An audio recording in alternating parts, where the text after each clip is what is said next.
Hi everyone, it's Shannon Shy. Welcome to another installment of Q&A with Shannon about OCD recovery.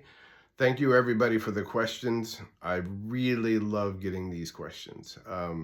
It provides me the opportunity to explain the principles of my recovery, often in a different way, little nuances that hopefully will connect to somebody. So anyway, these questions and answering them is very helpful to me to be able to convey my message. So thank you. Keep them coming. All right, to today's question, I'll read it to you. Hi, Shannon. I am wondering if you can help me.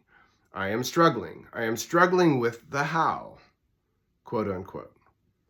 When you are in the midst of an episode, how do you rise above it? How do you change your perspective? And how do you keep your strategy when OCD is throwing you a storm of what ifs?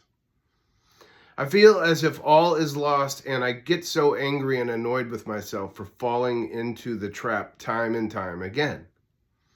Any advice would be appreciated.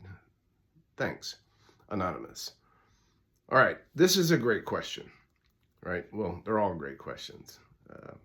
But we've all been here, right? In that moment when OCD is overwhelming us. And you are at the height of anxiety, the height of fear. Your brain is screaming at you. The risk feels real, right? The risk feels real.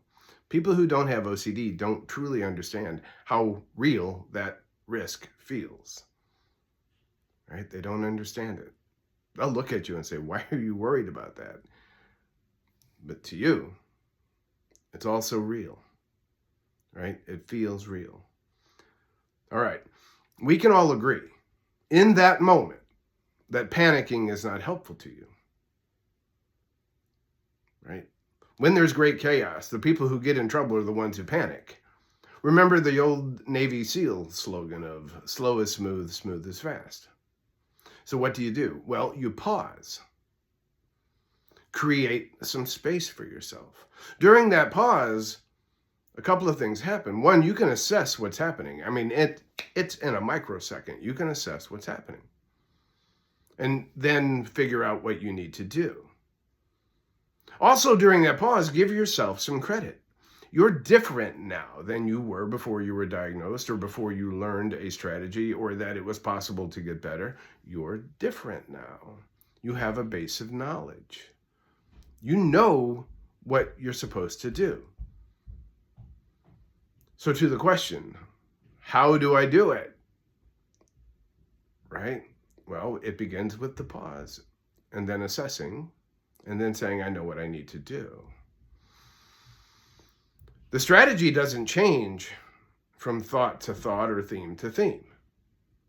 Doesn't change at all. The details of the episode that you're in are not relevant, other than maybe saying, yep, that's my OCD thing.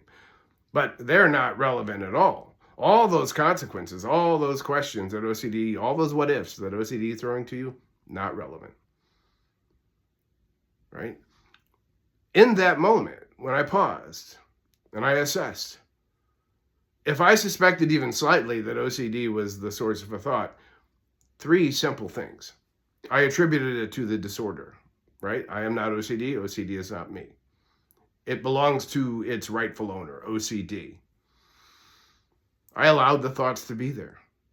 No matter how disgusting, no matter how disturbing, on any other objective scale, I let them be there. And then I resisted giving into the compulsion. Little techniques like 0 equals 0, right? If one thought has 0 value, all other OCD thoughts have 0 value. Those were helpful to me. I coached myself in that moment, right? It'll be okay if I don't give in, even though my brain and body are sending me all of these warning signals. It'll be okay if I don't give in. The key here is to demonstrate through your behavior that you're not giving value to these OCD thoughts. I'll say it again. Despite all of the warning signals that your brain is sending to you, you demonstrate through your behavior that you're not giving value to the thought. There's no need for you to respond in a way that OCD wants you to respond. Right? Ruminate about this, go back and check it, seek reassurance, avoid it, wash your hands, make sure that there's no contamination. There's no need to do those things because you're deciding to demonstrate through your behavior that you're not going to give it value. And then you do it. You demonstrate that. Despite all of the anxiety, despite all of the fear, you stand firm, you stiffen your spine. Why? Because otherwise, if you choose another course of action, you are voluntarily assigning yourself a place in the hell pit for eternity. Because all you're doing is feeding the disorder. You're saying, disorder, please disrupt my life. And I don't mean to be condescending or minimize any of this. That's what's happening. So you have to take the only option to recovery. The only option. And the other side of how is you remind yourself of all the important reasons why your sacrifice right now, right? The pain that you feel because you're not chasing certainty, you're not trying to get immediate relief from anxiety, that your sacrifice right now is worth something greater than your fear.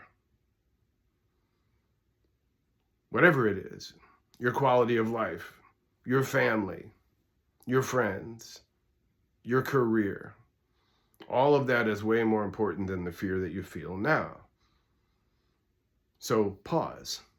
In that moment, you know what to do. Give yourself credit. And here's the kicker. You have the power. You have ultimate power in this universe. Ultimate power. There's nothing that OCD can do to prevent you from doing this. It can try to intimidate you, try to scare you, but you know better now. You don't have to respond.